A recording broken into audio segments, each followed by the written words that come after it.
Welcome, all of you, to our inaugural Anne Klibanski visiting lecture. And I'm so happy that we have such a great turnout. People are literally storming in the virtual Zoom room. And because I'm so excited, because the goal of this lecture is really to advance women faculty across the MGH, the US, and the world. And before we start with the main lecture, I would like to say a few words about the origin of this lecture series and the Anne Klibanski Scholar Award. And then we are very honored to have Rose Sheehan from MGB with us and Julie Price from MGH, who will also say a few words. So during the summer of last year, in the midst of the COVID pandemic, we at the Center for Faculty Development wanted to find ways to support our women faculty and postdocs who were and still are hit disproportionately by the pandemic with added childcare, household, and elder care responsibilities. But even before COVID, women lagged behind men in academic promotions and leadership positions. And one reason for the lower promotion rates of women are impediments to travel for national and international presentations. When this is critical to academic promotion and success. But also women are less likely to be invited to give visiting professors or to give grand rounds. And the lack of national or international speaking engagement also decreases opportunities to network and seek outside mentors and collaborators, which are all critical for career advancement. So with the COVID-19 related travel bans, most grand rounds and visiting professorships around the country are now being conducted virtually. And this provides an opportunity to promote the participation of more women in visiting professorships by removing the barriers that often prevent women to travel. So the Center for Faculty Development used this silver lining of the pandemic to implement the Anne Klibanski Visiting Scholars Award. We selected 36 women faculty, clinicians, educators, researchers, and postdocs at MGH who have shown exceptional promise as leaders in their field and whose careers would specifically benefit from speaking, mentoring, and networking opportunities at the national or international level. So this award also provides an opportunity, of course, to serve as the virtual visiting professor and give grand rounds at a national or international institution. And this is organized by the CFD. But also we find a mentor at the host institution for our scholars. And the scholar will also receive professional coaching and are part of a career development seminar series. And here is a picture of our amazing Anne Klibanski Scholars, and I would like you to take a moment to savor this picture showing our diverse faculty.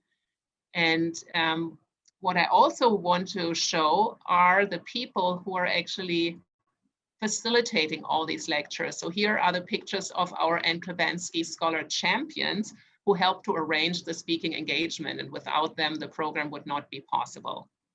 And here are just some of the institutions where our scholars are giving their lectures or have been giving them, really all over the world and really the most eminent institutions. And now I would like to say a few words about Anne Klibanski, after whom this award was named. So Dr. Klebansky is the president and CEO of Mass General Brigham, the largest employer in Massachusetts, and former director of the Center for Faculty Development, so my predecessor. And she has been a very strong supporter and advocate for women physicians and scientists at the MGH. And among many other initiatives, she was instrumental in establishing the MGH Backup Childcare Center and the Claflin Distinguished Scholar Awards, which support the career of female scientists at the MGH during their child rearing years. So before Anne became the CEO, she also was the chief academic officer at MGB. She was the head of the neuroendocrine unit and an extremely accomplished NIH-funded researcher with leadership roles at Harvard Catalyst and the endocrine unit and the NIH. And on a personal note, I met Anne in 2005 when I was a fellow in musculoskeletal imaging, and she has been my mentor since, and she taught me important skills to survive and thrive in academia. And without her, I would not be where I am. So now let's talk about the Anne Klibanski Visiting Lecture Series. And this series was instituted in order to promote as many women as possible. So we thought that it might be nice to return the favor and host women faculty from the host institution to give a talk at MGH. And this was an idea of Julie Price, from whom we will hear in a second. And so we decided to create the Anne Klibanski Visiting Lecture Series. And these lectures now bring together faculty members from the institutions that have hosted Anne Klibanski Scholars, and we bring them together with MGH scholars on topics that overlap both research areas, but faculty from the outside institution are also invited to present on their own, like today for our inaugural lecture. And the lectures are open to both the MGH community and that of the host institution. Now I will stop sharing my screen, and it's an honor and pleasure to have Rose Sheehan, the head of HR from MGB, who will say a few words about this award. So Rose. Yeah, thank you so much, Miriam. I am really so honored to say a few words to kick off the Anne Klibanski Lecture Series. What an amazing program, and what a wonderful way to pivot and leverage technology and leverage what was a very, very difficult year in 2020 to really find ways to benefit our female scientists. That is just fantastic and terrific job on the part of the Center for Faculty Development to come up with something so creative. As you know, and as Miriam just said, Anne is an amazing leader. She's an amazing physician, scientist, researcher, and mentor to so many.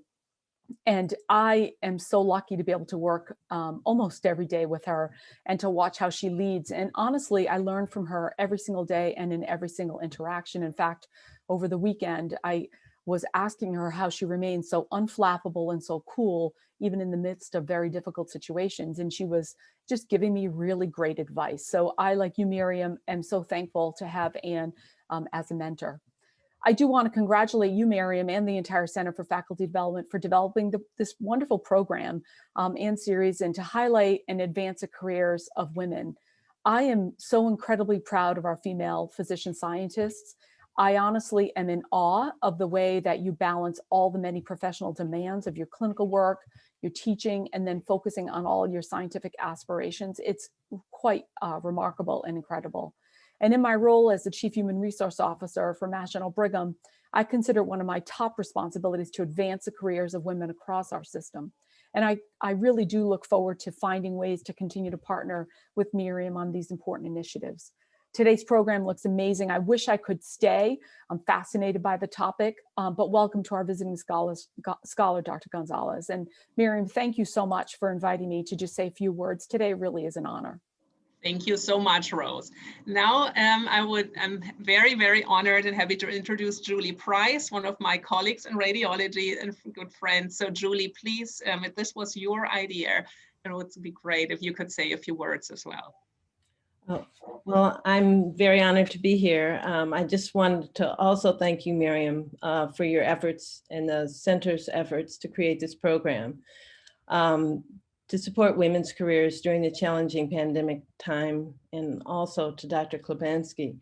But as a faculty champion, when I reached out to my external colleagues at various institutions, the response was very rapid and very enthusiastic, not only to engage the Klebansky scholars, but also to identify reciprocal visiting lecturers. And it's because of this response in the program that really it was a practical suggestion to consider a lecture series. So I'm very pleased and delighted that this was possible. So many thanks to the center, to faculty champions, scholars, lecturers for making this series happen. And thank you, Dr. Gonzalez, for being our lead speaker, and to the director of your center, of the big center, Institute, Dr. Seshadri, for her fellowship. Thank you so much, Julie. So let's see, it's okay. I'm gonna share my screen one more time, and we'll talk about Dr. Gonzalez, our inaugural speaker.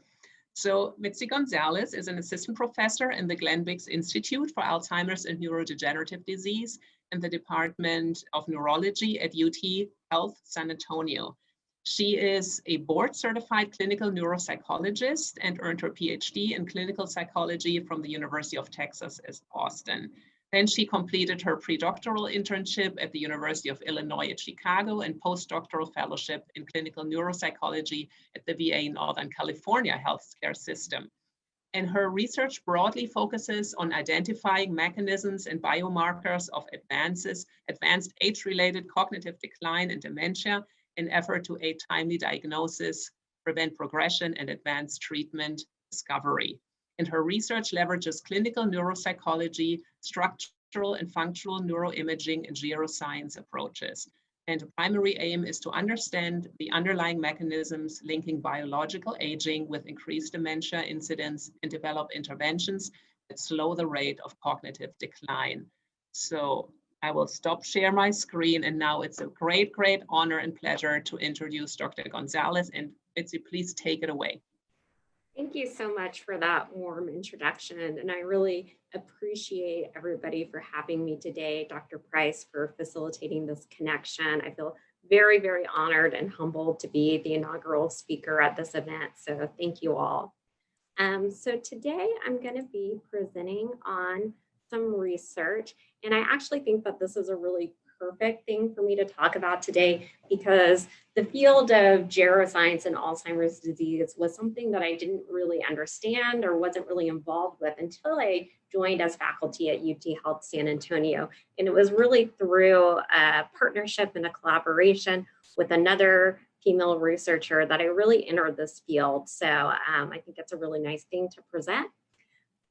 My title of my presentation is very broad, to look at geroscience approaches to understand and treat Alzheimer's disease.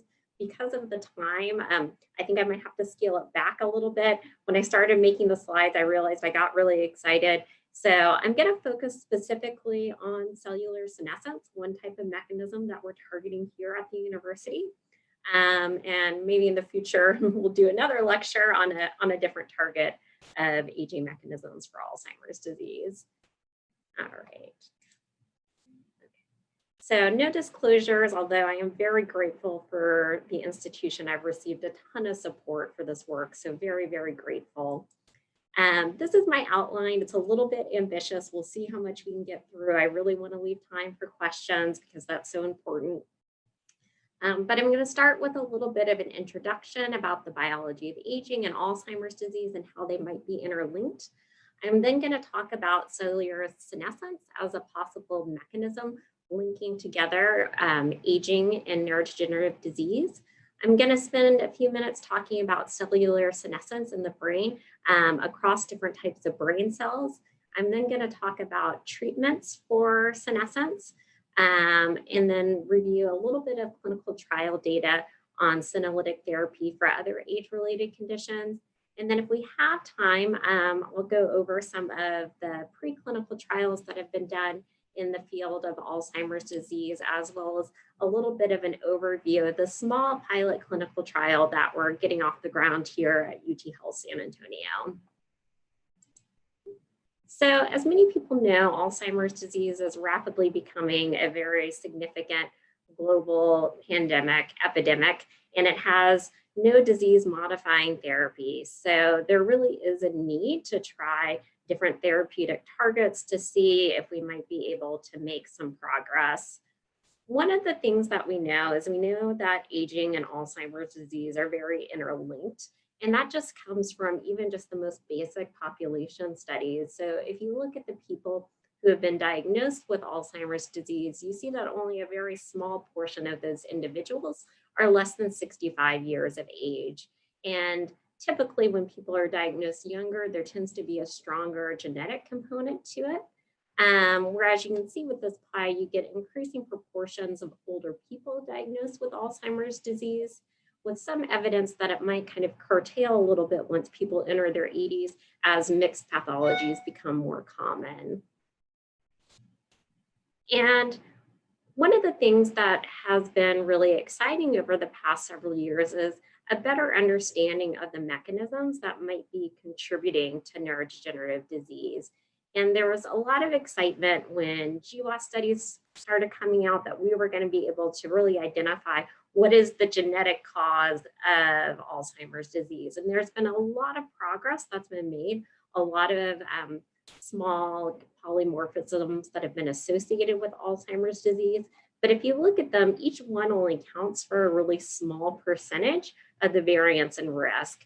And this has really prompted a greater understanding of the field of epigenetics. So the fact that we all are born with a certain genetic code, but this is modified over time through lifestyle and through the exposures to the external environment and just normative processes that happen when we age. And it's thought that it's a combination of these mechanisms, both the environmental mechanisms plus the genetic mechanisms that actually lead to vulnerability and the manifestation of neurodegenerative disease.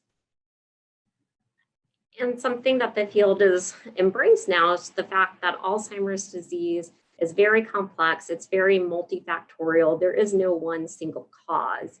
But there has been a lot of research in basic science labs and neuropathology labs and genetic labs that have been able to identify at least some key mechanisms that we know to be dysregulated in neurodegenerative disease. So one of those is systemic inflammation. There's been a lot of research showing that inflammatory processes are very intricately involved with the neurodegenerative disease process. This has been shown by GWAS studies that have linked certain types of genetic markers, such as TREM2, to the likelihood of developing dementia. There's also a lot of research supporting the role of impaired cellular damage clearance or reduced autophagy. So we know that with age, we have a higher proportion of proteins that are misfolded, and that this leads to the creation of reactive oxygen species and can worsen metabolic dysfunction in the cells. And then another component, of course, is vascular dysfunction too. And it's been shown that Alzheimer's disease and vascular processes tend to be very interrelated. In fact, if we look at individuals who are ApoE4 carriers, so have higher genetic risk for Alzheimer's disease, what we see is one of the first changes that you see is you see reductions in blood flow in these individuals in the brain, suggesting that this is a very early part of the process.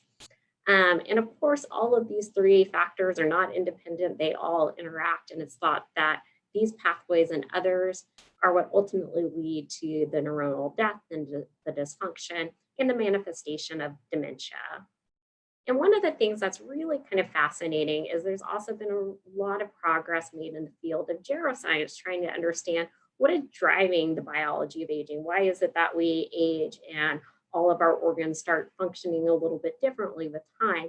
And what's interesting here is that a lot of those same mechanisms, they overlap with the ones that we see in Alzheimer's disease.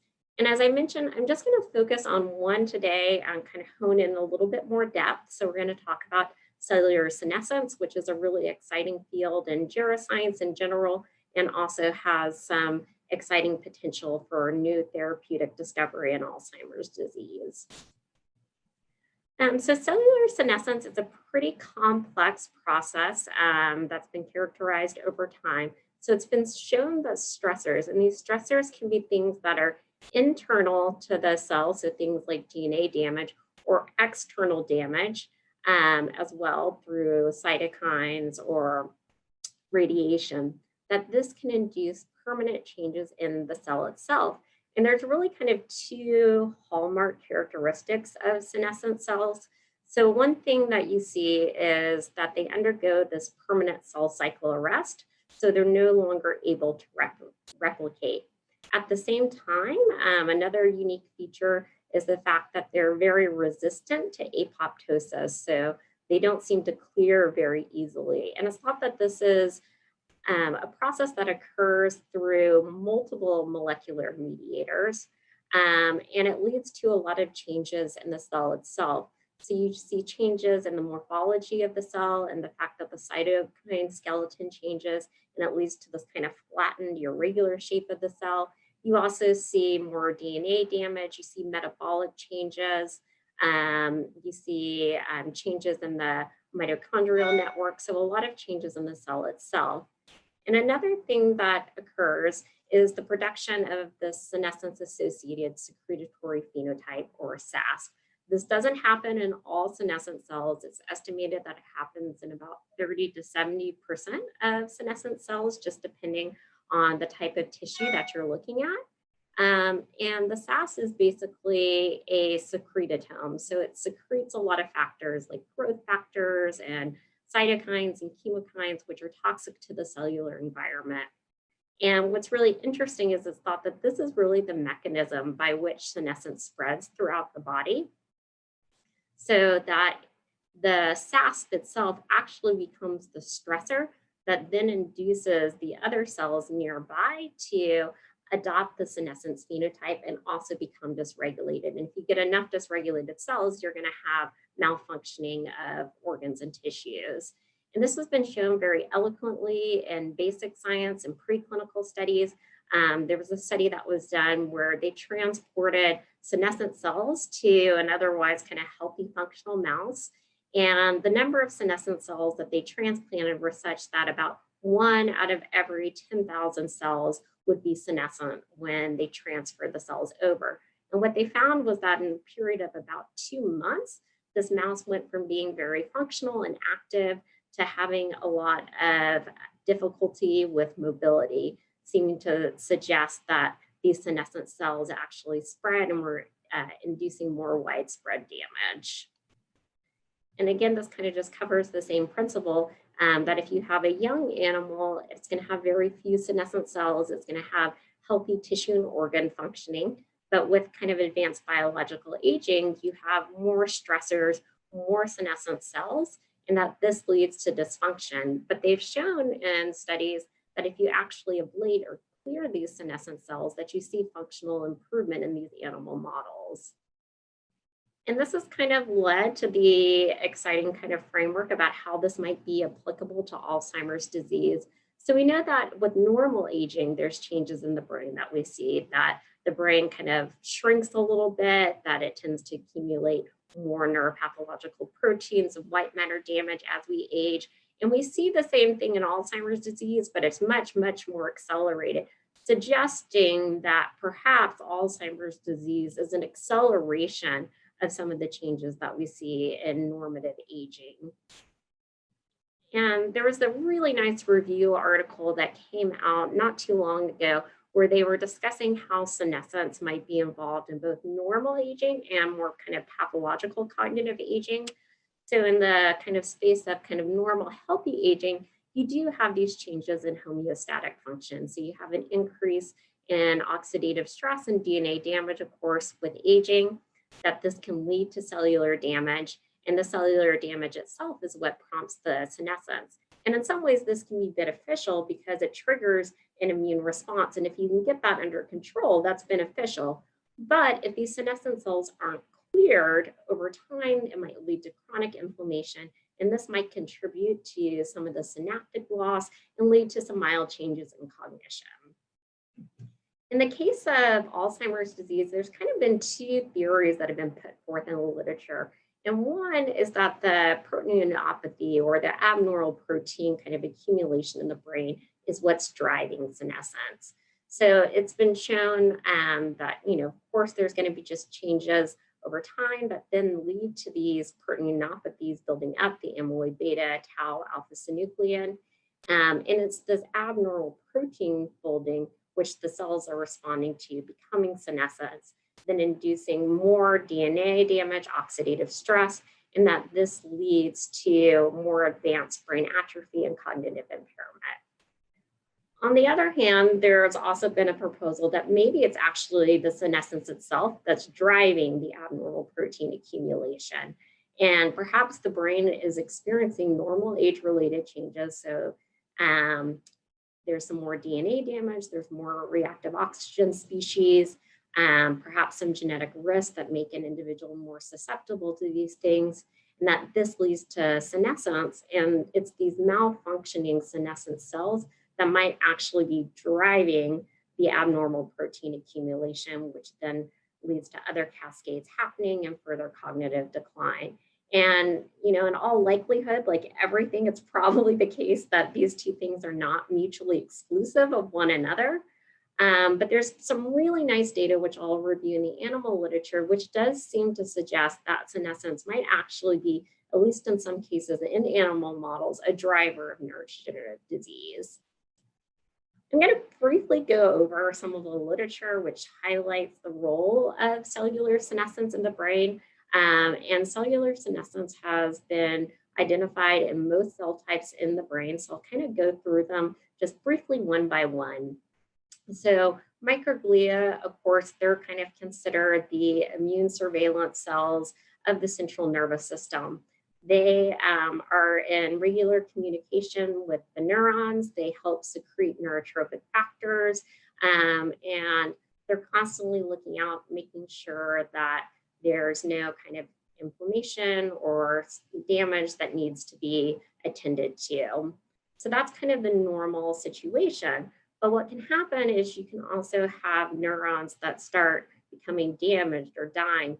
And these neurons, they kind of secrete this SOS signal that the microglia are able to recognize. And when they recognize the signal, they actually transform and they become more activated. And in this activated state, they release more cytokines, which of course contributes to more microglial cells becoming activated. And if they're able to get the situation under control and kind of remove the debris or kind of triggers of this kind of SOS signal from the neurons, then you can have a very kind of effective response. But if the senescence becomes, or the cellular processes become more chronic and the microglia begin kind of producing very chronic levels of cytokines, the cells can actually convert over time, becoming more senescent. So you see more of those key markers of cellular senescence. And it's been shown when they've looked at postmortem brains that amyloid beta deposition in the brain, it tends to co-localize with microglial cells that are senescent, suggesting that there is an interaction between kind of the proteins and the cellular senescence response. And this has also been demonstrated in astrocytes too. So astrocytes are, of course, the most abundant cell in the brain. And in response to the activation of the microglia, the astrocytes can also enter a reactive active state where they're also secreting more pro-inflammatory cytokines. And it's thought that this could just be a short-term astrogliosis, or with certain insults, and particularly under prolonged conditions, that this can actually lead to an exaggeration of these features, with also the key hallmarks of cellular senescence, including the growth arrest, the SAF production, the changes in cellular morphology. And this was demonstrated really eloquently all the way back in 2012. And so this was a study where they actually took kind of healthy neurons that were in culture and they exposed them to A beta 42. And as you can see here, within a period of just 10 hours, you see a marked change in the cellular composition. So the cells start becoming more flattened. You see changes in their morphology. And when they looked and they actually did the histology and they tried to see kind of the production of this S-beta gal, which is considered a marker of cellular senescence, that the longer that the neurons were in culture, the more they expressed the S-beta gal. And then in addition, in the same study, in addition to just looking at cells in culture, they also looked at neural tissue from postmortem samples. And what they found was that the marker P16, which is considered a marker of senescence, it was very young, it's very low in the fetal controls. When you start seeing older adults, you see a higher expression. And if you look at individuals with Alzheimer's disease, you see yet higher expression, suggesting that this is a mechanism, perhaps a normal aging, and then also that becomes more apparent in people with Alzheimer's disease. There's also been research more recently that has looked at the role of cellular senescence in changing kind of the cerebrovasculature as well. So the cerebrovasculature is so critical for perfusion, for autoregulation of the blood supply, and also for the maintenance of the blood-brain barrier, which prevents toxins and other things from entering the central nervous system. And it's been shown that, similar to other cells, that these kind of smooth muscle cells and endothelial cells that are really important for comprising the blood-brain barrier, that they can develop a senescence phenotype. And that once they develop this phenotype, they become less functional. And this leads to aggregation of the blood-brain barrier. You get more cytokines that are then entering into the central nervous system, and you have poor neurovascular coupling, leading to changes in cognition. There is a great study that was published earlier this year, and what they did to try to tease this out a little bit more is they isolated microvessels from the brain, and they had two populations. So they had this group 1, and group 1 has very low Alzheimer's disease pathology. So they have a Braak stage of about 0 or 1, whereas this group 3 is a group that has clinical Alzheimer's disease and also has neuropathological markers of Alzheimer's disease, so Braak stages 4 and 5. And what they did was, a priori, they set aside a group of 46 markers that have been shown to be associated with senescence, and they kind of grouped them into domains. And then they created this heat map to look at changes in gene expression. And what they found was, particularly if you look at this kind of senescence associated and cell adhesion expression, you see a very much increase in expression in the brains with Alzheimer's disease versus kind of the control brains. And this just kind of suggests that there's this interaction that we see with the neuropathological proteins in Alzheimer's disease that also perhaps leads to senescence that not only affects kind of the other kind of central nervous system cells, but even kind of the integrity of the microvasculature as well. And that might be one of the mechanisms that links kind of vascular damage with Alzheimer's disease. And there's been also research to support that neurons themselves can become senescent. This was initially kind of a controversial idea in the field because neurons are postmeiotic. So it was thought, how can they enter, growth cycle arrest if they're already postmeiotic? But it's been shown that they actually do show some of the key markers that are associated with cellular senescence. And my good colleague, Miranda Orr, who was the really phenomenal researcher who introduced me into this topic, she did a lot of research in this field to really nicely demonstrate this. So what she did in her study is, again, she did some post-mortem sampling. So she had both kind of healthy control brain tissue that was age matched with cases. So the cases either had Alzheimer's disease or progressive supranuclear palsy, another tauopathy. And they specifically dissected neurons, those neurons that contained neurofibrillary tangles, so had pathological tau accumulation in them. And what she found was that when she looked at the gene transcription profiles, that there was actually a marked increase in pathways that are associated with cellular senescence. So you see an increase in cell survival and inflammation, whereas you see kind of a down regulation in this kind of apoptosis and necrosis, which again is one of those kind of hallmark features of senescence, that the cell is very resistant to apoptosis. So just to kind of summarize, there's been a lot of research over the past decade showing that multiple cell types in the brain can become senescent, and that the prevalence of senescent cells increases with advancing age, and that oftentimes the burden of the senescent cell, they co-localize with the abnormal protein accumulation in neurodegenerative disease. So one of the ways to kind of help kind of disentangle this like chicken or versus egg scenario that was posed in that Nature Neuroscience article is to actually try to do an experimental study where you remove these senescent cells and you see what happens. And a lot of this research was done by Jim Kirkland and others at the Mayo Clinic. And what they found was they started trying to identify what they could do to try to clear these senescent cells. So they used kind of this hypothesis-driven approach, thinking that these senescent cells, they're resistant to apoptosis, yet at the same time, they're secreting all of these factors that are very toxic. So they must have some upregulation in these pathways, which they've termed these senescent cell anti-apotopic pathways, or SCAPs, that prevent their clearance. And so what they did is they then went to databases, transcriptomic databases, and tried to identify what are the pathways that might be involved in this.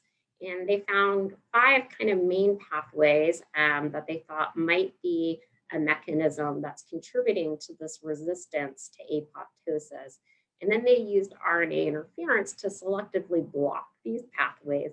And when they did this, they found that they were able to clear the senescent cells, but that the healthy cells kind of remained active. And then once the pathways were known, they were able to identify targets that actually drugs might be able to treat. And so at this point, there's been a lot of focus on drugs that are already in existence to just kind of speed the process along.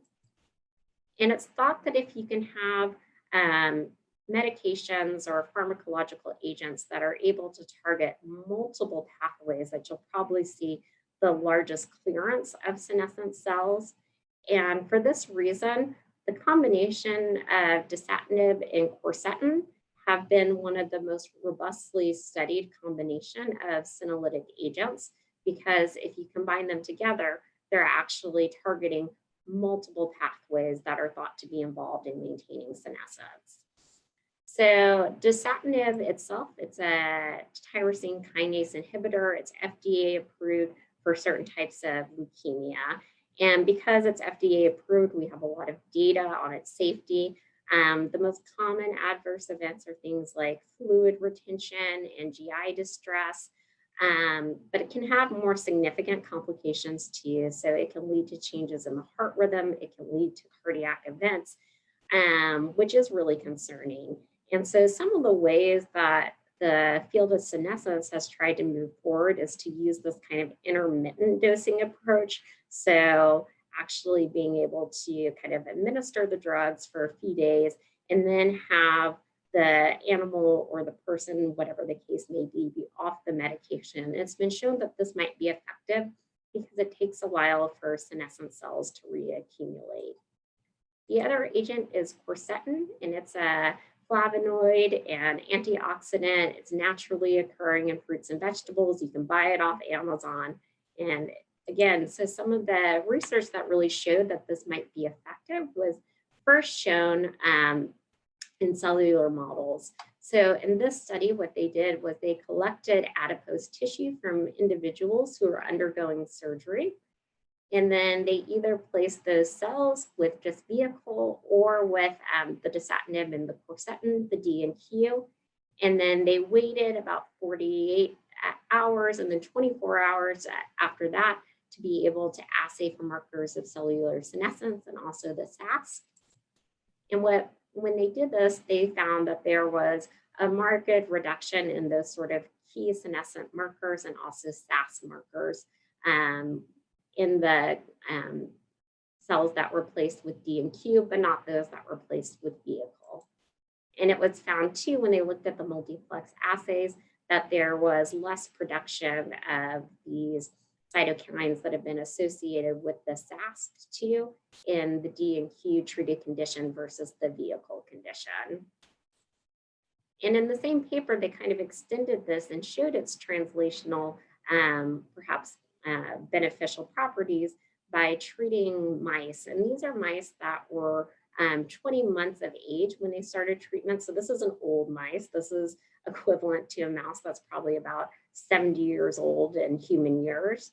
And what they did is they treated the mouse either with vehicle or with biweekly dasatinib and quercetin for a period of 4 months. And then they started testing them when they were 24 months of age. And when they looked at the adipose tissue, they found that there was a reduction in some of these senescence markers. In addition, they found that the mice that were treated with D&Q, so they're in the red, that they actually showed improvement in a lot of domains of physical functioning. So in grip strength and their kind of speed of movement and just how much activity they express during the day. And in addition, they continued to monitor them after they were no longer receiving treatment.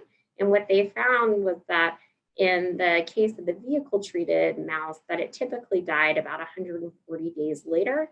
But in the mouse that had been treated with D&Q for 4 months, they actually tended to, on average, live about 36% longer. So suggesting too that this might be a medication that can extend lifespan in animal models. There has been some studies using these agents in humans. So there was a clinical trial that was done trying to look at the potential effects of dasatinib and quercetin for idiopathic pulmonary fibrosis.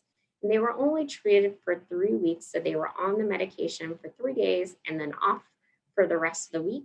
And they completed the cycle for 3 weeks. And then there were follow-up measures that were taken at day 22 and 30. And in general, they found that the medications were pretty safe.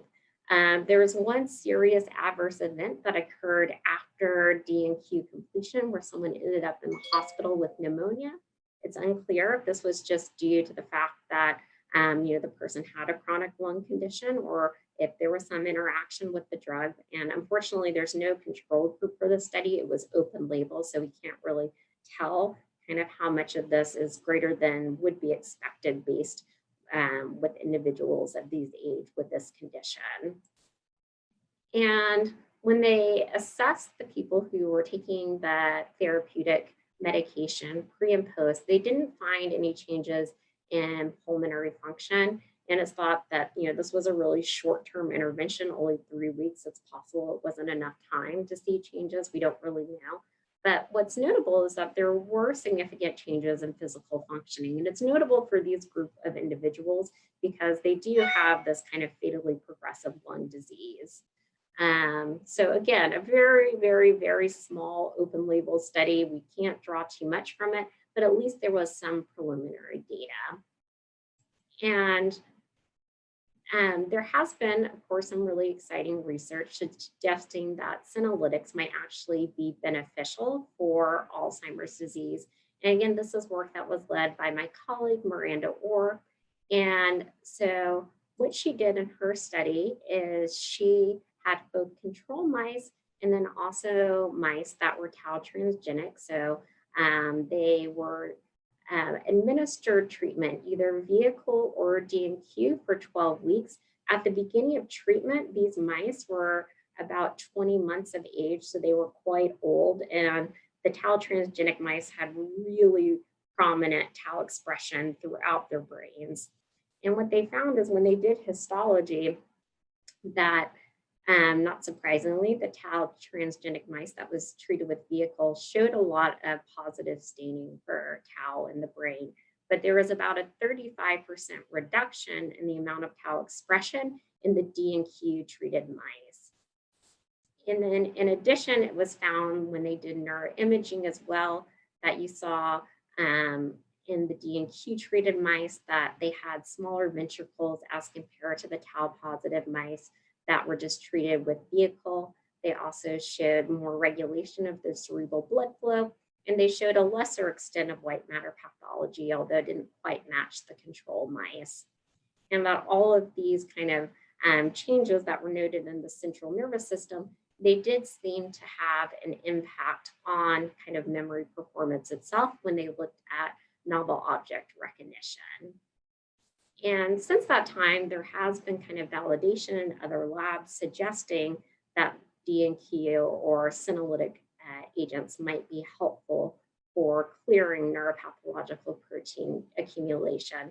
This was another study where they were treating very young mice, 3.5 months of age, and these were amyloid positive mice, so they weren't expressing tau, just amyloid. And what they found is that if you looked at the mice who were treated with D&Q versus vehicle, you actually saw that there was less amyloid beta in the hippocampus and entorhinal cortex, as well as a reduction in the markers that have been associated with senescence, and that this was associated with improvements in memory. And kind of based on this literature, the fact that cellular senescence has been identified in the brains of people, that there have been these preclinical trials that have suggested that senolytic treatment might actually be able to clear pathological tau accumulation, reduce the amount of ventricular enlargement, reduce white matter pathology, help cerebral blood flow, that it might also have benefits as kind of a novel therapeutic target for Alzheimer's disease. These medications, they're FDA approved, and there have been a few clinical trials to date suggesting that they tend to be fairly well tolerated, particularly if they're administered intermittently. So I'm running out of time, but I will just kind of say that we are starting a very small pilot study here. Since we have just a small amount of funding, we're only able to recruit 5 individuals. But one of the things that we're really interested in seeing is we're proposing to do lumbar puncture pre and post treatment to, one, look at the central nervous system penetration of the dasatinib and quercetin, and 2, just to get a little bit of data to look at the accumulation markers of tau and amyloid beta. We don't expect to see anything significant with this small group, but just to see trends and proof of concept. I'm going to skip over the study design for time. I did just want to kind of also highlight some of the challenges in this field too, because there are a lot of those as well. There's a lot of work that needs to be done. Some of the problems about studying cellular senescence is that there really is no single marker. There have been a lot of markers of cellular senescence that have been proposed, but there's not just something that can definitively tell us this cell is senescent. And to make matters even more complicated, it's been found that senescence markers actually vary based on the type of tissue you're looking at and the type of stressor. And this poses a lot of challenges to those of us that are in the field of neurodegenerative diseases, because it's not very easy to access brain tissue.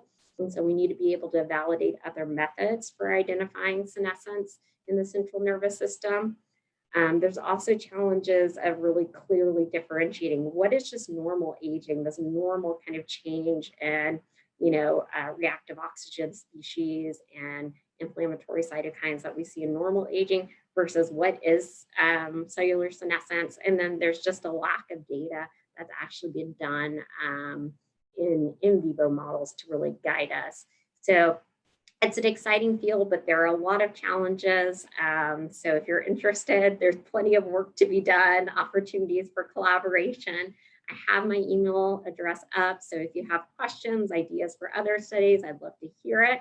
And I just wanted to take a minute to thank everybody who's so greatly contributed to the study. Obviously, it takes a village to do even a small clinical trial. So I really thank my collaborators at UT Health San Antonio, also the Mayo Clinic and Wake Forest, particularly Miranda Orr, who is really the one that did a lot of the groundbreaking preclinical research and piqued my interest in this field. So, and thank you all for your attention and time. I really appreciate it. Thank you so much, Misty. That was amazing, and so much work you have been doing. Really great. Julie, you're the expert on the topic. If you have questions, if the audience has questions, unfortunately, we are on a webinar, so people cannot ask their question, but please put it in the chat function and we will monitor the chat. But Julie, I will hand it over to you. That was very, very nice. And a nice review also. I had a question, I had a couple of questions, but one just in terms of the senescence. There are people who are super agers. Would you say that they've been identified, there's research identifying people who are resistant to the accumulation of amyloid and tau? And I didn't know, although this is a bit tangential, I was wondering if you had thoughts about, I don't know if it's the SASPs or what may be different about these individuals? Is it genetic factors or? Yeah, that is a fascinating question, something that is very interesting. And, you know, my kind of personal sense is that it's probably both this genetic factors and environmental factors. And I mean, obviously, the field of epigenetics has taught us a lot about that. And I think it's just really interesting too, if you talk to people who are older. I know this isn't very scientific, but the fact that we tend to see people who live a long time, oftentimes they have family members who lived a long time too, suggesting a genetic linkage. But one of the things that I find really fascinating is I kind of work in the geroscience world. I see a lot of really old patients, and I'm always shocked by the number of husband and wives that are still together. I'm like, how lucky are they to also find a spouse who lived to the age of 90? That's incredible. So that also suggests that there's this interactive effect. And to my knowledge, there hasn't been a lot of research on superagers and senescence, but it's a really interesting thing to explore. Would love to kind of see more work come out on that. Okay, I don't see. I wanted to write something that people should put their facts, and I wrote it to the wrong group here. Let me put this in again. Let's see. But I loved your comment, Mitzi, about this, the couples being together. That is something someone should study that. I'm sure there is a lot of added benefit if you have a partner with who you've been together for a long time. Please put your. I can ask another quick thing. I'm thinking of my colleagues at the Harvard Aging Brain Study, but I didn't know if you had thoughts in this area in terms of gender differences. That's something that's been studied certainly within that group. I'm thinking of Rachel Buckley. And I didn't know if you had thoughts about that, just in general in terms of the senescent models. Yeah, that's a really interesting question, because certainly we all know that there is an increased risk for women of developing Alzheimer's disease. And so, you know, it is possible that perhaps they're showing kind of more kind of advanced brain aging, more senescence earlier on in women. I can't actually support this in terms of research itself, because I haven't seen it come out. But I think that's a really interesting thing to explore. And I know that at least looking at the preclinical literature, that there have been differences found in male versus female animals with their response to D&Q, suggesting that it might be sort of an interaction between gender and senescence. But we need more data to know what might happen in people. But that's a really good question, and another area that is wide open for exploration. Thank you. There's a question there. There is a question, exactly. Could you comment on the interaction between infection history, for example, earlier in life, and neurodegeneration? Yeah, that's another good question, and something we don't have all the answers for. One of my colleagues has been trying to disentangle this a little bit, looking at data from the Framingham Heart Study and looking longitudinally at individuals who were exposed to herpes or CMV kind of earlier on, and looking to see whether you see differences in incidence of neurodegenerative disease. And I think the data has been a little bit murky for the most part. And again, I think it just comes back to everything with Alzheimer's disease, that it's so complicated, and the fact that, you know, there are multiple pathways and multiple interactions. And I think that we can think of infection that happens early on, perhaps as a vulnerability factor that might lead to some changes that might make individuals who are genetically prone to a neurodegenerative condition more vulnerable in the future. But yeah, another area where more work is needed. And we have the questions coming in. Louisa, you're on the panel, so you can ask your question yourself. Louisa Sylvia is our director of the Office for Women's Careers, and she's one of the panelists. So Louisa, you can just ask your question, which Sure. is Thanks, Mitzi. Great talk. Thank you so much for being here today with us. I was just curious about the impact of exercise and cognition. You mentioned grip strength and some other things. I just was curious if there's some promise then for medication and treatments down the road to maybe solve this huge problem that we have with getting people to exercise and improve their physical health, and just your thoughts on the interplay there, cognition and exercise. Yeah, no, that's a great question, and actually something that I'm potentially like really excited about with our data on looking at Cinelytics in this older adult population with Alzheimer's disease, to see if we see any changes in physical functioning. So in our pilot study, we're looking at gait speed, we're looking at grip strength. We probably won't see anything significant, but just to get some preliminary data, because it has been shown that individuals with Alzheimer's disease, they're more likely to have falls. When they do sustain falls, they're more likely to end up in the hospital with fractures. And then you can see this really progressive course afterwards. So, you know, even if we can't totally cure what's happening in the brain, if we could show some improvements in physical functioning in terms of people's kind of ability to, you know, function in society, that would be really beneficial. And so I think that's one of the exciting things about using these geroscience approaches, is thinking if we can kind of broadly target health and how that might kind of impact well-being. But certainly a lot of research to suggest that, you know, physical activity has a lot of beneficial properties in terms of cognition, cerebral blood flow, and even some research suggesting that it might be associated with lower neuropathological protein accumulation. Again, a lot of individual variability and heterogeneity that needs to be explored, but definitely something that is at least under our agency of control to be able to engage in, and something exciting with these geroscience markers that might kind of target both kind of physical functioning and cognitive functioning. Okay, well, I know it is 1 o'clock and you have clinic. There are several more questions that are coming in. I can maybe you can even answer them briefly in one answer. So, Mitzi, thanks for a nice talk. I have a very basic question. How do you define senescence in neurons, glia, as having those markers may indicate activation of certain pathways unique to neurons, glia cells, but not necessarily driving senescence? And another one said, fantastic presentation, Mitzi, that's why I need to read it. Presentin treatment has also been shown to disaggregate amyloid fibrils made up of amyloid and alpha SY nuclein. Is this something being investigated in the human trials? Not sure whether you can quickly answer those. Yeah, so I'll take the second one first. So there is interest in looking at, and with having CSF, we're hoping to be able to assay to see whether we see changes in amyloid beta as well.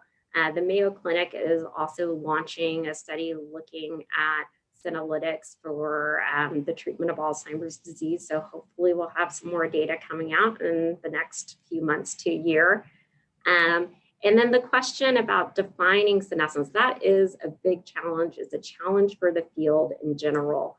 And let's see. I see, yeah. And they may, yeah, in terms of whether they're actually driving the senescence, I think that's an open question as well. If we think about the animal literature, there's some data suggesting that if you clear senescent cells, that you see beneficial downstream effects on neuropathological protein accumulation. But there's a high likelihood that it's an interactive effect. So yeah, some more research needed there too. Great. Thank you so much, Mitzi. This was a fantastic lecture as our inaugural speaker. Big applause. Unfortunately, we cannot unmute ourselves, so it's just us, the panelists. So thank you so much. And I would like to thank Julie for this great idea. And thank you all the participants. Thank you so much. We had over 100 people attending this lecture, which is just fantastic. So thank you. And we're looking forward to the next one, which is in 2 weeks. Okay. Thank you. Bye. Bye.